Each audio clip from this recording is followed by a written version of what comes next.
Hit TV YouTube channels లో మీ వ్యాపార ప్రకటనలకు మరియు ప్రమోషనల్ ఇంటర్వ్యూస్ కోసం వెంటనే సంప్రదించండి. హరి ఓం. శ్రీ గురుభ్యో నమః. శ్రీ గణేశాయ నమః. సరస్వత్యై నమః. సర్వమంగళ మాంగళ్యే శివే సర్వార్థ సాధికే శరణ్యే త్రయంబకే దేవి నారాయణీ నమోస్తుతే. ఇప్పుడు చాలా అద్భుతమైనటువంటి రోజులు నడుస్తున్నాయి. ఏమిటవి అంటే వారాహి నవరాత్రి. అంటే ఈ జగత్తంతటిని, అంటే ఈ పృథ్వీని, ఈ భూమిని, పృథ్వీ అంటే భూమి, ఈ పృథ్వీని ఆ యొక్క కోరలతోని శ్రీ మహావిష్ణువు వరాహ రూపంలోని భూమిని పైకి లేపడం అనేది మనందరికీ తెలిసినటువంటి విషయమే. అంటే పురుష రూపముగా వరాహ రూపం ఏదైతే ఉందో ఆ రూపాన్ని వరాహస్వామి అని కూడా పిలుస్తూ ఉంటాం. అలాగే ఆ యొక్క వరాహ రూపం స్త్రీ రూపం అయితే, వరాహ రూపంలో ఉండేటువంటి స్త్రీ ఎవరైతే ఉన్నారో ఆ రూపాన్నే మనము వారాహిదేవి అంటూ ఉంటాం. ఈవిడని దండనాయకి అని కూడా అంటారు. అంటే దుష్ట సంహరణ చేయడానికి, అలాగే శిష్టులను రక్షించడము ఈ అవతారంలో ముఖ్యంగా జరుగుతూ ఉంటుంది. ఎటువంటి చెడునైనా కూడా కూకటి వేళ్లతో ఆవిడ యొక్క కోరలతో తీసివేసేస్తూ ఉంటుంది ఆ తల్లి. ఆ రూపం అంటే అసలు మనకి ఉండేటువంటిది ఈ జగత్తంతటికీ కూడా సృష్టి స్థితిలయ కారకురాలైనటువంటి ఈ జగత్తంతటికీ కూడా మూలమైనటువంటి సాకార నిరాకార నిర్గుణ చైతన్య స్వరూపము ఒకే ఒక్క రూపము, ఒకే ఒక్కటి శక్తి. దాన్నే బ్రహ్మమని కొంతమంది అంటారు, విష్ణువు అని కొంతమంది అంటారు, కొంతమంది అమ్మ అంటారు. అంటే ఈశ్వరారాధకులు ఈశ్వరుడు అని అంటూ ఉంటారు. కానీ అసలు ఉన్నదైతే సాకార నిరాకార నిర్గుణ చైతన్య స్వరూపమైనటువంటి ఆ పరమేశ్వరి ఒకే ఒక్క రూపం, చిదానంద రూపం. అయితే మరి ఇక్కడ ఈ వారాహి ఏమిటి అంటే, ఎప్పుడైతే జగత్తులోని దుష్టత్వం పెరిగిపోతూ ఉందో, భూమిపై భారం అనేటువంటిది పెరిగిపోతూ ఉందో, ఆ జగన్మాత వాటిని నిర్మూలించడం కోసము ఒక అవతారం ఏదైతే ఎత్తిందో ఆ అవతారమే వారాహి రూపం. మనందరికీ ఇంకొక ముఖ్యమైన విషయము, తెలుసున్నటువంటి విషయం ఏంటంటే, శక్తి అంటే లేకపోతే దేవి అన్న అంటే స్త్రీ రూపంలో ఉండేటువంటి భగవత్ స్వరూపం అంటే ప్రకృతి అని అర్థం. ఈవిడని మనం ప్రకృతి మాత అని కూడా అనవచ్చు. ఎందుకంటే ఈ తల్లి సంరక్షిస్తూ ఉంది, భూమిని కాపాడుతూ ఉంది. ఈవిడిని రాత్రి దేవత అని కూడా అంటూ ఉంటారు. ఎందుకోసం రాత్రి దేవత అంటారంటే, ఆ తల్లి రాత్రి అనేసరికి మనకి ఇక్కడ అర్థమయ్యేది చీకటి. చీకటి అంటే ఇక్కడ అజ్ఞానం అని కూడా మనం తీసుకోవచ్చు. ఎందుకంటే ఎప్పుడైతే జనులు చెడు ప్రవర్తన, అలాగే ఒక ఇబ్బందికరమైనటువంటి వాతావరణము, ఇటువంటి వాతావరణంలోని జనులు జీవించే సమయంలోనే వరాహ రూపంగా ఉండేటువంటి ఆ వారాహి మాతని కనుక ఆరాధించినట్టయితే వారి జీవితంలో ఉండేటువంటి చీకటులన్నీ కూడా సంపూర్ణంగా నిర్మూలన అయిపోతాయి అనేటువంటిది కూడా అందరూ నమ్ముతూ ఉంటారు. అది అనుభవపూర్వకంగా చూసినట్టయితే అనుభూతి కూడా చెందగలుగుతారు. కష్ట సమయాలలో ఉండేటప్పుడు పరమాత్ముణ్ణి ఆరాధించడం అనేటువంటిది విపరీతంగా, అంటే ఏ దిక్కు లేని వాడికి దేవుడే దిక్కు అంటారు చూడండి, అలాగా ఎటు ఏ దారి లేనప్పుడే ఎవ్వరమైనప్పటికీ కూడా ఆ భగవత్ స్మరణకి భగవంతుని గురించి పరితపిస్తూ ఉంటాం. అందుకే ఆవిడ రాత్రి దేవత అన్నారు. చీకటి, ఈ చీకటిలోను ఉండేటువంటి జనులను రక్షించి కాపాడి రాత్రి దండనాయకి, అలాగే రాత్రి దేవత, ఇలా ఆవిడికి ఎన్నెన్నో పేర్లు.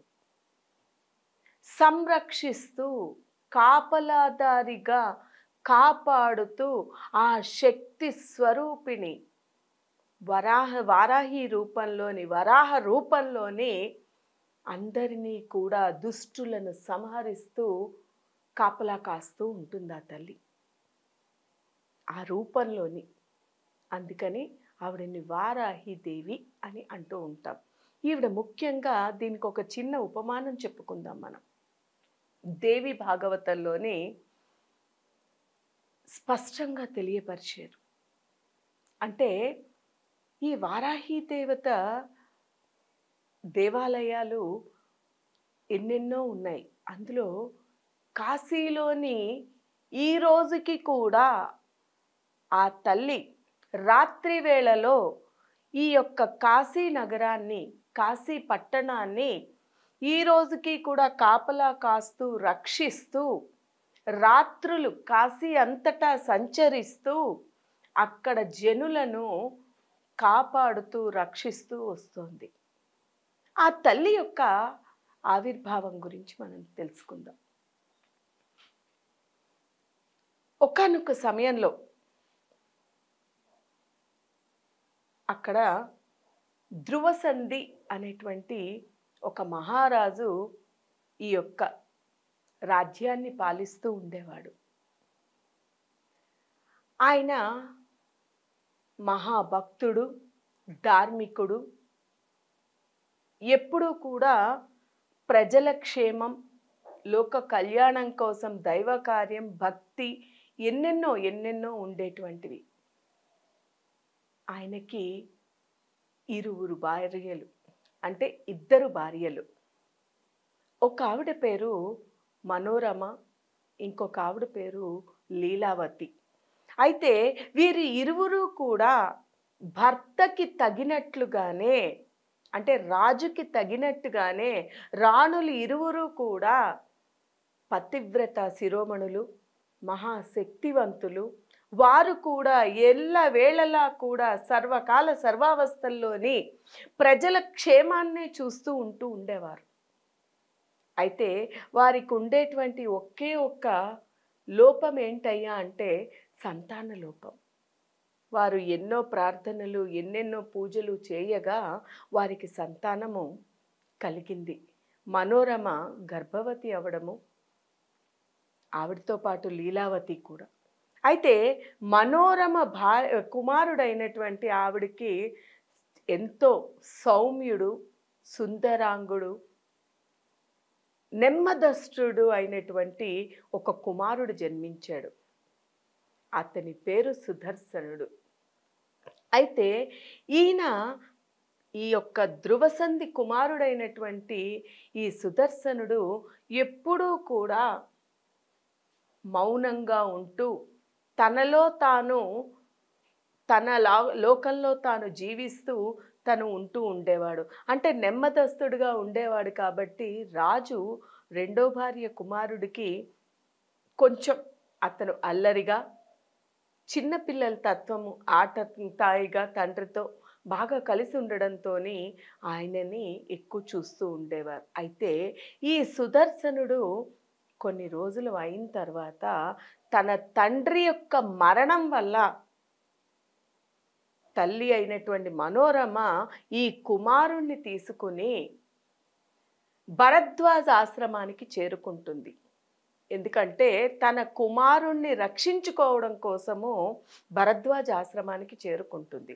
ఈ భరద్వాజ ఆశ్రమంలోని భరద్వాజ మహాముని వారి యొక్క అనుగ్రహంతోని ఆ పిల్లవాడిని ఎంతో రక్షణగా ఉంచి ఎంతో ఆనందంగా అక్కడ జీవనం గడుపుతూ ఉంది. అక్కడ పెరిగే సమయంలోని ఆయనని పిల్లలందరూ కూడా ఆకతాయిగా, అంటే ఆశ్రమవాసంలోని ఉండేటువంటి ఆ గోకులంలో ఆ పిల్లలందరూ కూడా వారందరూ క్లింబుడు, ఎందుకంటే మౌనంగా ఎప్పుడు ఉంటాడు, ఎవరితో కలవడు, నెమ్మదస్తుడు అనుకున్నాం చూడండి.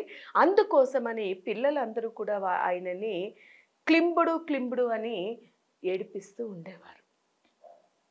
ఈయన ఈ క్లింబుడు అనేటువంటి దానిని మిగిలినదంతా వదిలేసి అందులోని ఒక అక్షరం, మొదటి అక్షరమైనటువంటి క్లిం అనేటువంటి ఈ యొక్క అక్షరాన్ని పదే పదే అది గుర్తు చేసుకుంటూ, అందరూ అనేటువంటి మాటని గుర్తు చేసుకుంటూ క్లిం క్లిం క్లిం క్లిం క్లిం క్లిం క్లిం అని ఆయనకి తెలియకుండానే అమ్మవారి యొక్క వాగ్బీజ మంత్రాన్ని జపిస్తూ ఉండేవాడు.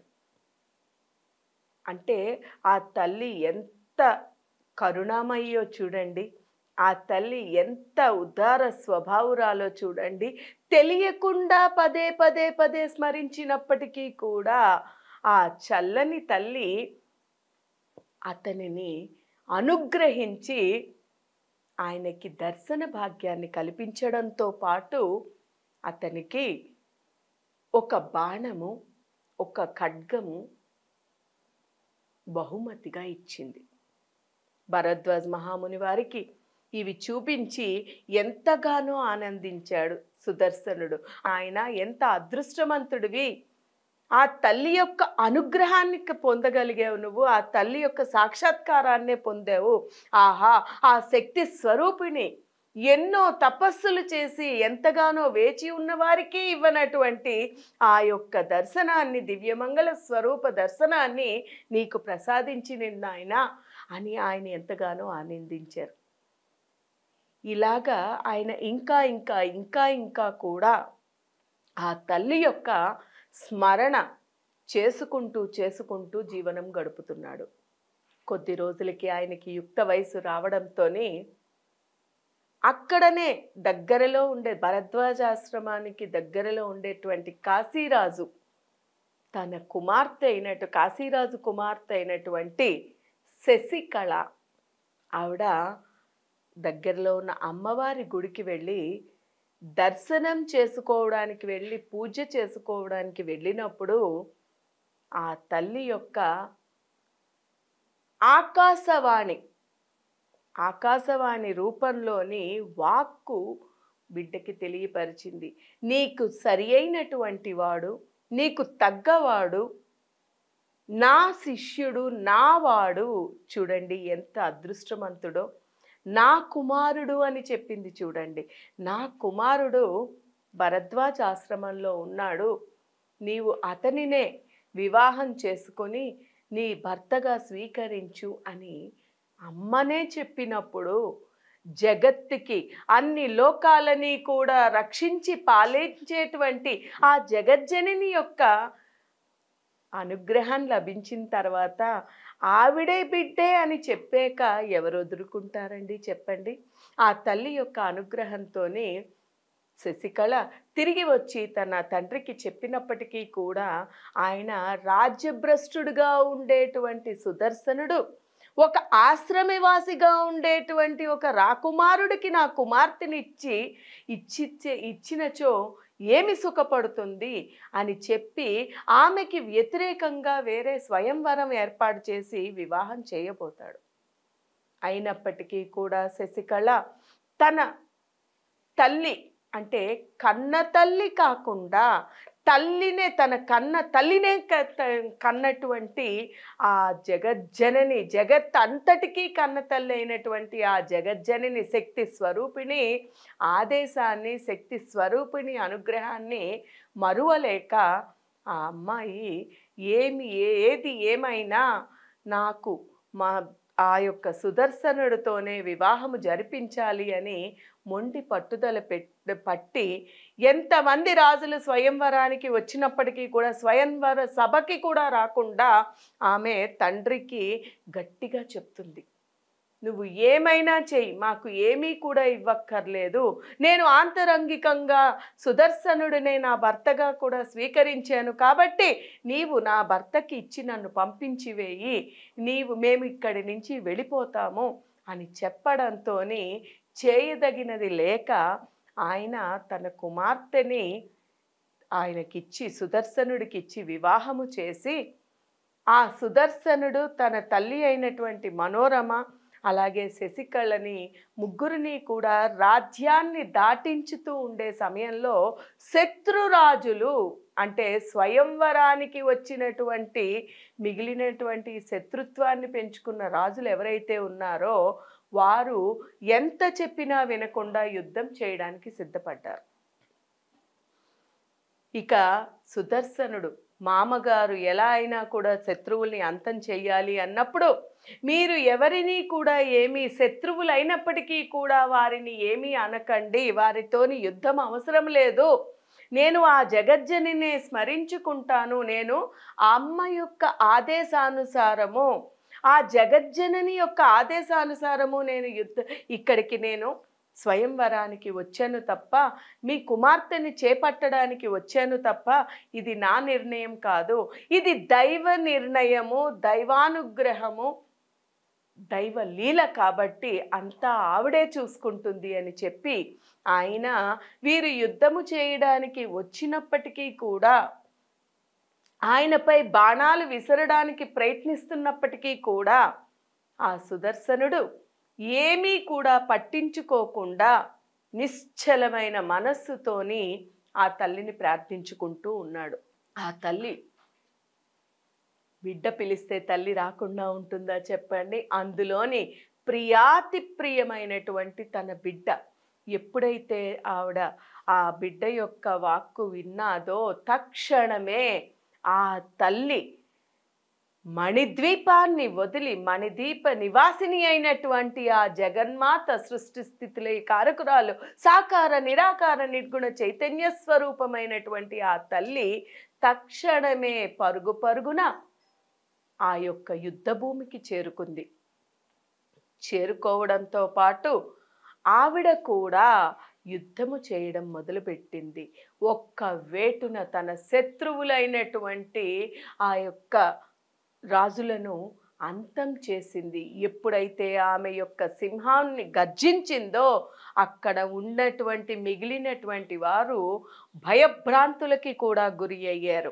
ఆ తల్లియే స్వయంగా ఖడ్గము తీసుకుని లీలావతి తండ్రిని అలాగే సుదర్శనుడి యొక్క సోదరుడైనటువంటి లీలావతి కుమారుడైనటువంటి ఇంద్రజిత్తుని కూడా ఒక్కసారిగా ఒక్క వేటున అంతం చేసేసింది.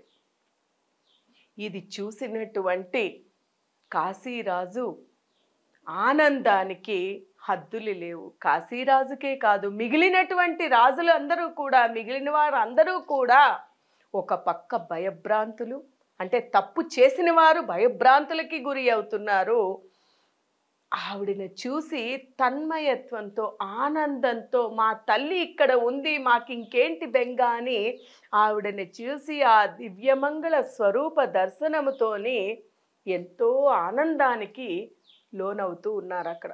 ఈ ఆనందంతో పులకించిపోతూ ఆ తల్లి యొక్క దర్శనాన్ని చూసి ఆ దివ్య మంగళ స్వరూపాన్ని చూసి ఆ యొక్క తన్మయత్వంలోని ఇంతటి అదృష్టం కలిగింది అని ఆ తల్లి యొక్క దర్శనం కలగడానికి కారణం తన అల్లుడైనప్పటికీ కూడా ఆ దివ్యమంగళ స్వరూపాన్ని చూడడంతో కాశీరాజు తక్షణమే ఆ తల్లిని దయచూపగా రావమ్మా, అమ్మా జగన్మాత మమ్మల్ని కాపాడగా వచ్చితివే, ఆహా ఏమి ఈ అదృష్టము అంటూ పరిపరి విధములుగా ఆ తల్లిని స్మరణ చేస్తూ ఉన్నాడు.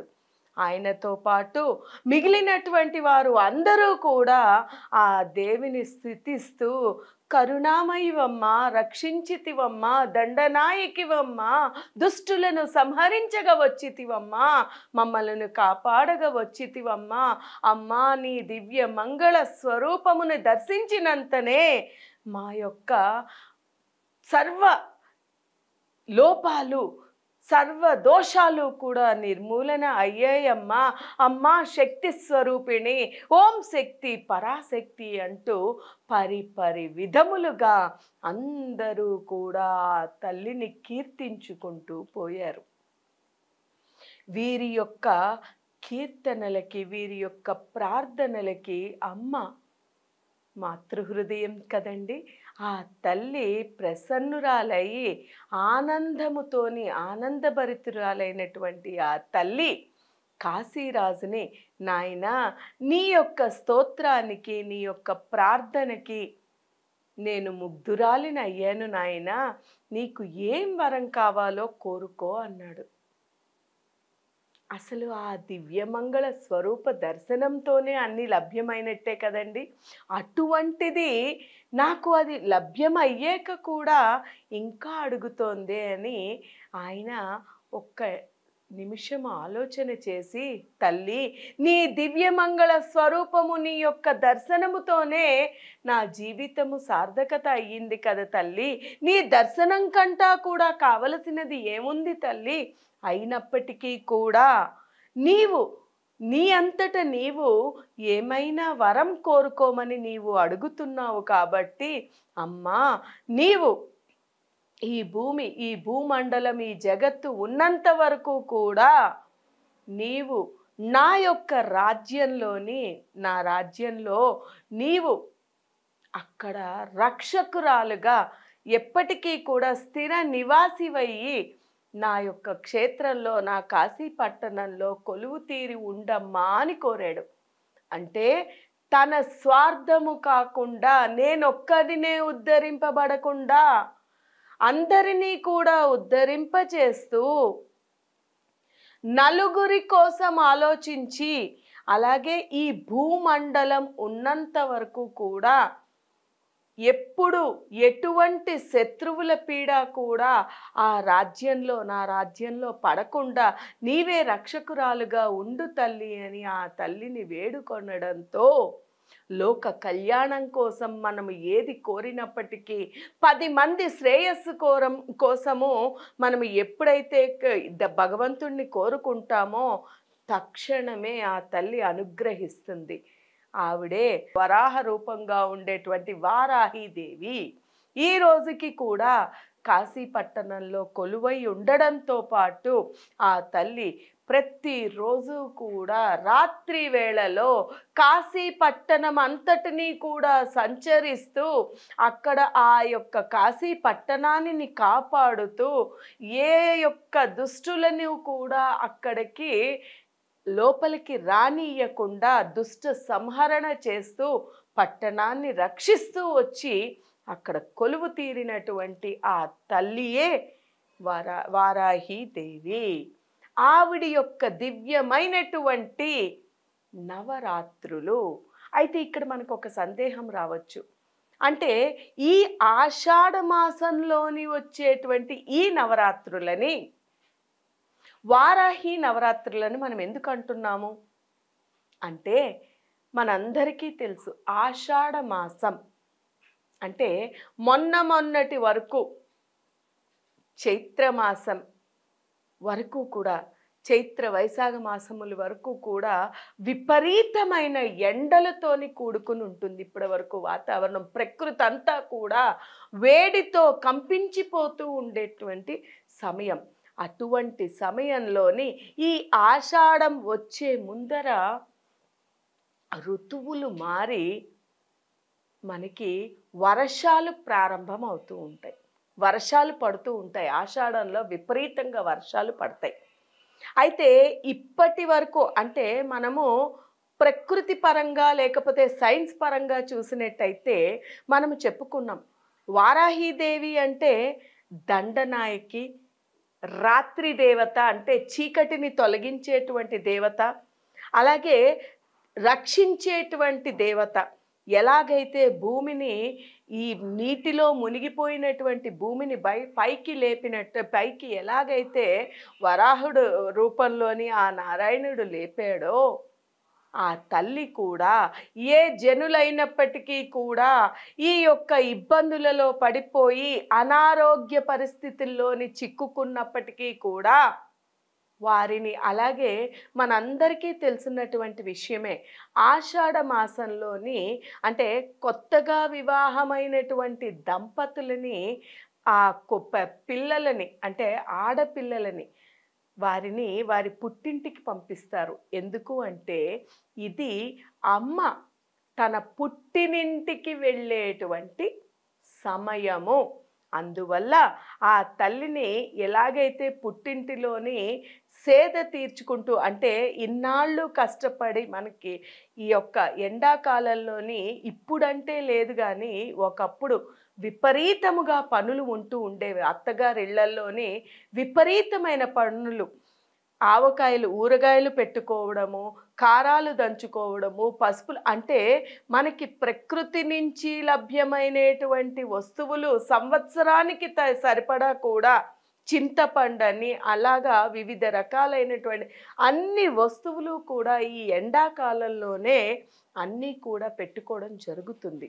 అన్నీ చేయడం, ఈ సమయంలోనే ఎంతగానో కష్టపడి ఉండేటువంటి ఆ తల్లులు వారి యొక్క పుట్టినిల్లు అని ఎందుకన్నారు అంటే, అక్కడ పుట్టినింటిలోని స్వేచ్ఛతో పాటు ఆనందంగా సుఖంగా అక్కడ సేద తీర్చుకోవడానికి అవకాశం ఉంటుంది కాబట్టి.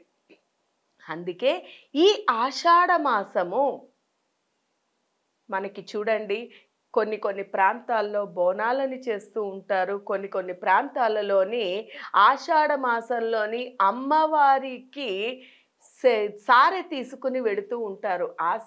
ఆషాఢ సారె అనుకుంటా ఇస్తూ ఉంటారనమాట. అంటే అమ్మవారికి అన్ని రకాలుగా ఈ యొక్క మాసములోనే వర్ష ఋతువు ప్రారంభమై వర్షాలు పడుతూ ఉండేటువంటి ఆ చల్లని తల్లి ఇప్పటి వరకు కూడా ఎండలలో మగ్గిపోయినటువంటి వారిని ఈ యొక్క చల్లదనంతో రక్షిస్తూ, అలాగే ఒక్కసారిగా ప్రకృతిలోని వచ్చేటువంటి మార్పులతోని కొంతమంది అనారోగ్యాల పాలు అవుతూ ఉంటారు. కాబట్టి ఈ నవరాత్రులలోని దీక్ష వహించి అమ్మ యొక్క పాదాలు పట్టి అమ్మకి కనుక సేవ చేసుకున్నట్టయితే ఎటువంటి సమస్యలు కూడా రాకుండా ఆ తల్లి రక్షా కవచంగా ఉండి రక్షణనిచ్చి వారిని కాపాడుతూ ఉంటుంది. కాబట్టి ఇప్పుడు వారాహి నవరాత్రులుగా జరుపుకుంటారు ఈ 9 రోజులు.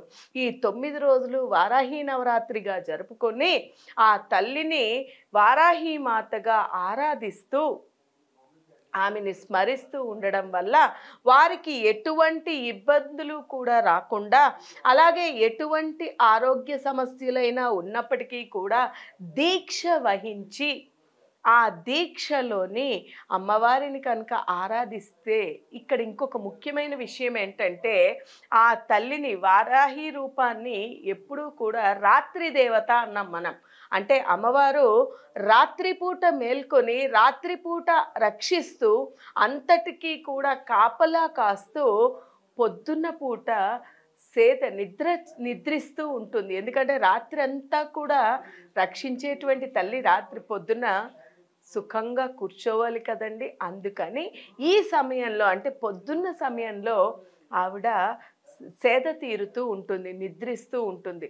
అందుకనే ఆ తల్లికి రాత్రిపూట పూజ చేస్తాం మనం. సాధారణంగా ఏ శక్తి అయినప్పటికీ, ఏ రూపమైనప్పటికీ కూడా శక్తి స్వరూపం ఎప్పుడూ కూడా రక్షణా కవచంగా ఉండి శక్తి స్వరూపిణిగా కాపాడుతూ ఉంటుంది.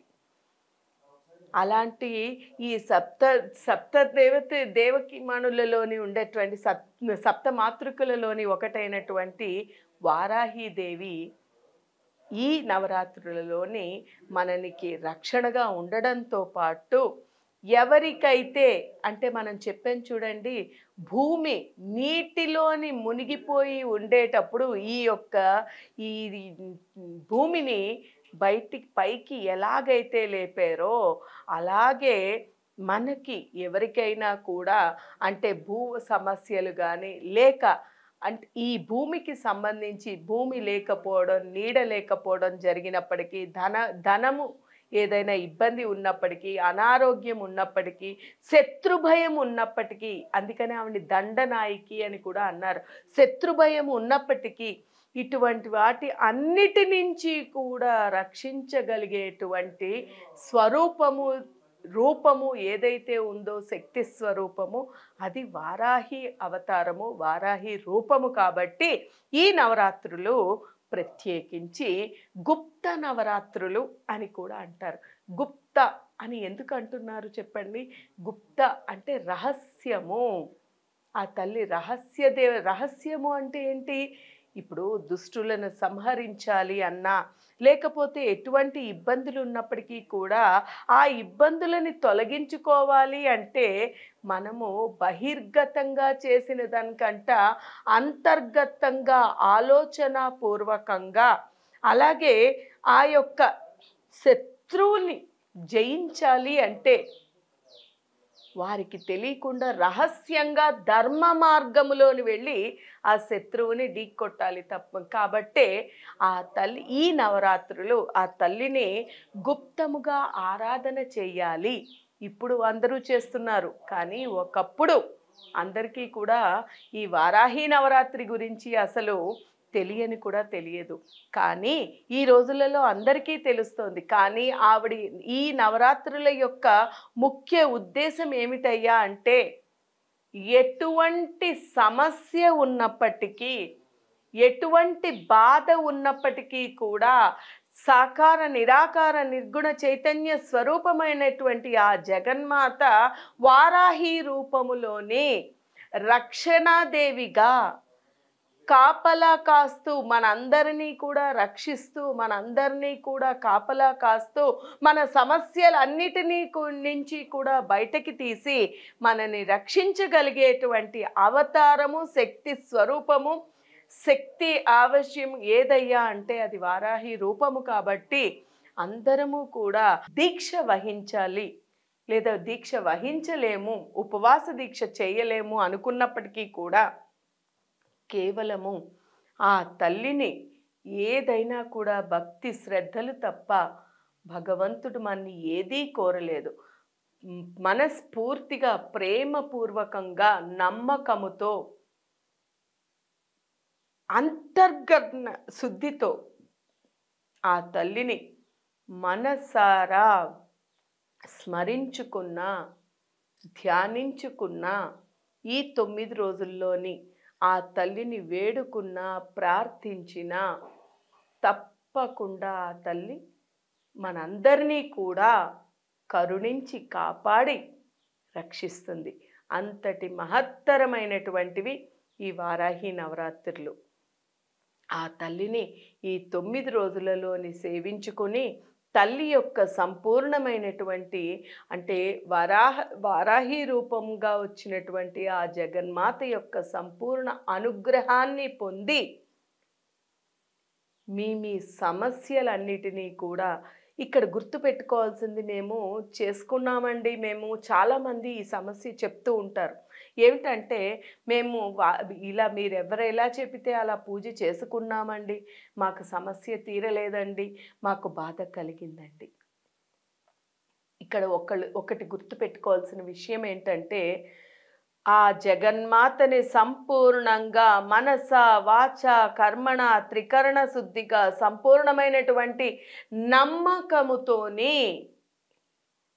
ఆర్తితో ఆ తల్లిని వేడినట్టయితే తల్లి అనుగ్రహం ఖచ్చితంగా లభిస్తుంది. ఏదో ఒక రూపంలో ఆ తల్లి మనని కరుణిస్తుంది తప్ప తల్లిని పట్టుకున్న వారిని ఎవరిని కూడా విడనాడదు. అయితే ఇక్కడ ఆ తల్లి మనకి పరీక్షారూపంగా అంటే ఒక్కసారిగా జీవితము అన్న తర్వాత మానవ జీవితం అంటే ఎవరికైనప్పటికీ కూడా ఖచ్చితంగా కష్ట సుఖాలు, సుఖ దుఃఖాలు అన్నీ కూడా ఉంటూ ఉంటాయి. వాటిని ఎదిరించి ఎవరు అయితే సమస్య వచ్చినప్పుడు ఆ సమస్యలోని కూడా ఆ జగన్మాత యొక్క పాదాలు విడవకుండా ఆవిడని పట్టుకొని స్మరించి మాకు ఇది దాటగలిగేటువంటి శక్తిని మాకు సమకూర్చు తల్లి. దీనిని ధర్మబద్ధంగా, ఇక్కడ గుర్తుపెట్టుకోవాల్సింది ఇంకొకటి ఉందండి, ధర్మం. ఎప్పుడైతే సత్యాన్ని ధర్మాన్ని విడనాడుతామో సమస్యలు పెరుగుతాయి తప్ప తగ్గదు. ఎప్పుడూ కూడా ధర్మబద్ధంగా సత్యంగా ఆ తల్లిని మనసా వాచ కర్మణ త్రికరణ శుద్ధిగా ఆ తల్లిని వేడుకొన్నట్టయితే ఖచ్చితంగా ఆ తల్లి యొక్క అనుగ్రహం మన అందరిపైన ఉంటుంది. కాబట్టి ఇటువంటి రీతిలోని మనసా వాచ కర్మణ త్రికరణ శుద్ధిగా ధర్మబద్ధంగా ఆ తల్లిని ఈ నవరాత్రులలో సేవించి ప్రతి ఒక్కరూ కూడా ఆ తల్లి యొక్క అనుగ్రహాన్ని పొంది మీ సమస్యలు మీ కోరికలు తీరి అందరూ కూడా ఆ శక్తి స్వరూపిణి యొక్క సంపూర్ణ అనుగ్రహానికి పాత్రులు కావాలి అని కోరుకుంటూ హరి ఓం తత్సత్.